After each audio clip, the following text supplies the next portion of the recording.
ایک گاؤں میں ایک نہایت نیک اور پابند صوم و صلات شخص رہتا تھا۔ وہ ہر نماز وقت پر ادا کرتا، مسجد میں سب سے پہلے پہنچتا اور سب سے آخر میں واپس آتا۔ وہ سچا، دیانتدار اور خدا سے ڈرنے والا بندہ تھا۔ لوگ اسے نمازی بابا کہہ کر پکارتے تھے۔ لیکن جہاں نیکی ہو، وہاں شیطان کی چالاکیاں بھی پیچھے نہیں رہتی۔ ایک دن شیطان نے اپنے چیلوں سے کہا، یہ نمازی بابا میرے لیے بڑا مسئلہ بن چکا ہے۔ اس کی نمازوں سے کئی لوگ نیک بن گئے ہیں۔ اگر ہم نے اسے روک نہ کیا تو کئی اور بھی سیدھے راستے پر آ جائیں گے۔ چیلوں نے پوچھا، تو پھر کیا کریں اے ہمارے آقا؟ شیطان نے کہا، میں خود جاتا ہوں اور اسے نماز سے ہٹانے کی کوشش کرتا ہوں۔ پہلا دن شیطان نماز فجر سے پہلے اس نمازی کے دل میں وسوسہ ڈالتا ہے، تھوڑا سا اور سو لے، ابھی تو بہت وقت ہے۔ لیکن نمازی فوراً جاگتا ہے، وضو کرتا ہے اور مسجد پہنچ جاتا ہے۔ شیطان ناکام لوٹ آتا ہے۔ دوسرا دن شیطان اس کے کان میں پھسپھساتا ہے، دیکھ اتنی سردی ہے، وضو مت کر، بعد میں نماز پڑھ لینا۔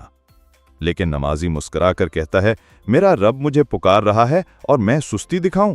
ہرگز نہیں، اور وہ دوبارہ باوضو ہو کر مسجد چلا جاتا ہے۔ تیسرا دن شیطان اس کے سامنے دنیاوی خیالات لے کر آتا ہے، نماز میں یہ کاروبار یاد رکھ، فلاں چیز بیچنی ہے، فلاں شخص سے رقم لینی ہے۔ لیکن نمازی اپنی نماز میں اتنا خشوع و خضوع سے مصروف ہوتا ہے کہ جیسے دنیا کا کوئی تعلق ہی نہ ہو۔ اب شیطان بہت مایوس ہو چکا تھا۔ وہ اپنے چیلوں سے کہتا ہے، یہ شخص تو میرے لیے بڑا خطرہ ہے، اب مجھے اسے دوسروں کے خلاف استعمال کرنا ہوگا۔ چوتھا دن شیطان اس کے دل میں تکبر پیدا کرتا ہے، دیکھ تو کتنا بڑا نیک انسان ہے، سب سے پہلے مسجد آتا ہے، سب تجھ سے کم درجے کے ہیں۔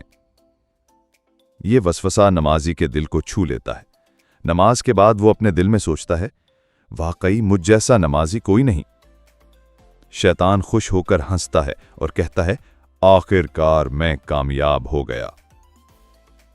لیکن رب کی رحمت دیکھو، اسی رات نمازی خواب میں ایک بزرگ کو دیکھتا ہے جو اسے کہتے ہیں، اے بندہ خدا، تو شیطان کی ایک چال سے ہار گیا ہے۔